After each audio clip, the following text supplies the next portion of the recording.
na nung one time na nagkaroon ng floodings sa Leyte, ay agad sinabi na nila, nagtitilt na daw ang Pilipinas. Kaya sabi ko, nagkaroon lang ng baha, dumami lang yung rainfall, natural na tataas ang tubig, di ba? Yeah. So, that's the problem with Zeta Talk.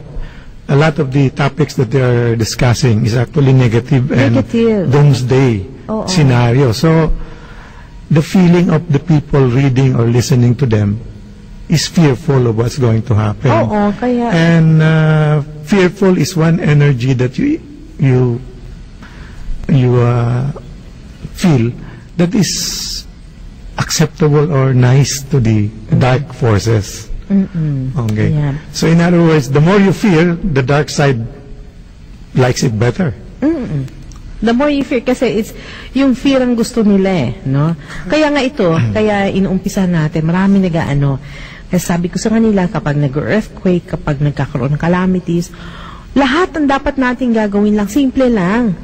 Positive energies. Kasi, I do believe sa power ng ating mind Meron diyang kokontra na naman sa mga fundamentalists na sabihin na, hindi, yan ay, hindi mo ma-stop yan. No, in fact, doon sa isang thread, doon sa aking mismong page, no, may isa doon na I feel so rin kasi masyadong negative.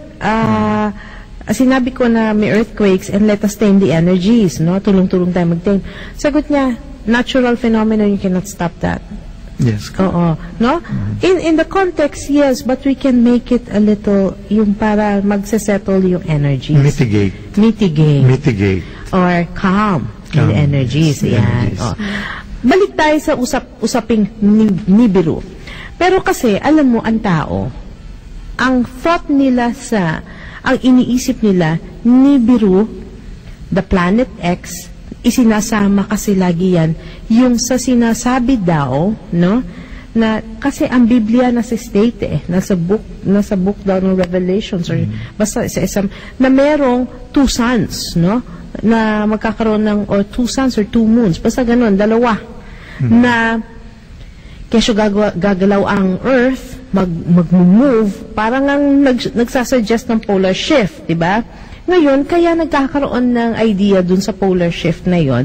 Kasi nga, sabi, dahil daw may dadaan na tatabi na isang heavenly body na either Nibiru o isang kometa o isang moon na siyang dadaan at mag-a-affect na ating electromagnetic field, no?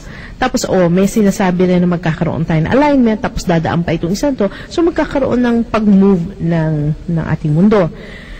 Ano naman si Comet Elenin? Diba? Kasi si Comet Elenin was discovered in December 10, 2010. Yes. Biruin mo yung timing. Yeah, this was, the comet was discovered by a Russian scientist. Tama. By the name of Leonid Elenin. In fact, the Elenin is, I think, English-sized spelling because his family name I think is Yelenina.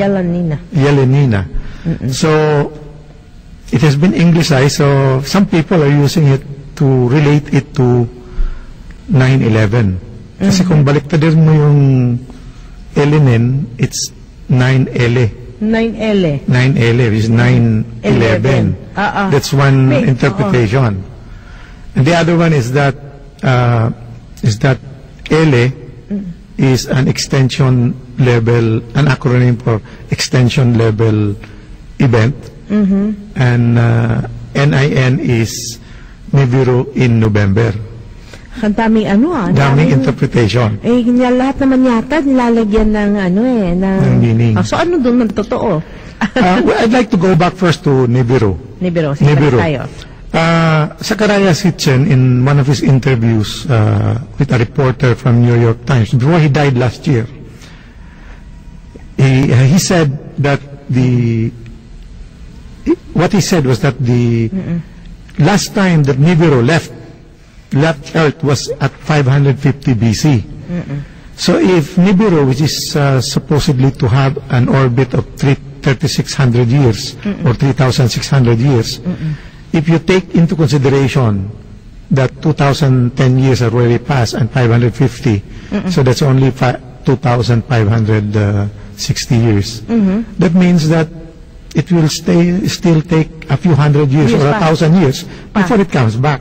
Oh, matagal pa. So if Sitchin, who is the author of this Nibiru, is saying that they left 550 BC, then Nibiru will not be coming back until hundreds of years pa.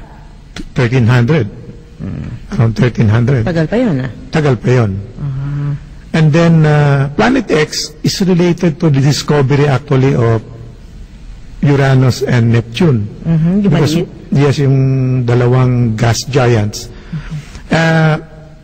When this was discovered, they found that there were some perturbation in the orbits. So they were saying that there may be some other object pulling on these two planets. And I think in sometime in the late 1900s or the 1800s middle, they discover Pluto. And they found that Pluto was not big enough to cause this. And then sometime in the early 1900s, I think in the 1990s, around these years, they found when Voyager 2 was sent to look at these different planets, they found out that the computation of the mass of Neptune was not enough to also cause any problem in terms of the orbit and of the planets. So they basically left that and forgotten this Planet X. Unfortunately, everybody is now connecting this again to Doomsday. Okay. Itong itong ang binabasa ko kanina pa. Kasi itong nakuha kong data na ito galing NASA, no? Kailangan malaman din nila, di ba, na it will be doused by close to the earth daw siya ng bandang itong October, lalapit daw sa atin.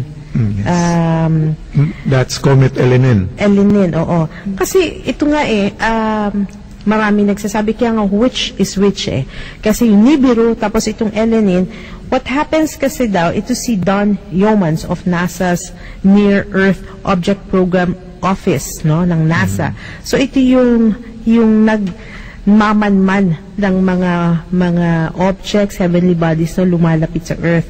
Sabi niya on October 16, the brightest daw shortly before the time is October 16, yun daw ang closest point niya will be 35 million kilometers or 22 million miles from us. So, ang sinasabi dito, anong mangyayari? Ang sabi niya, hindi nga daw masyado siyang malayo, pero sa type ng comet na ito, hindi daw, para sa kanya, hindi daw magpuput up ng great show. Na certainly daw, na hindi daw magkakaroon ng disruptions sa Earth. Yun ang sabi ng NASA, di ba? Yes. So, meron daw cause to marvel kasi nga daw, makikita daw natin na ito sa ating solar system, pero pag dumaan daw, mawawala ng matagal na matagal, katulad ng sinasabi mo kanina. Ikaw ba, paniwala mo, magkakaroon ba ng, ano ba ang sa usap-usapan na sa ibang field na meron nga ba talagang lalapit sa atin na magkakaroon ng problema ang ating mundo? Well, first, yung Comet Elenin, si Leonid Elenin mismo nagsasabi that the comet size is around 3 to 4 miles. So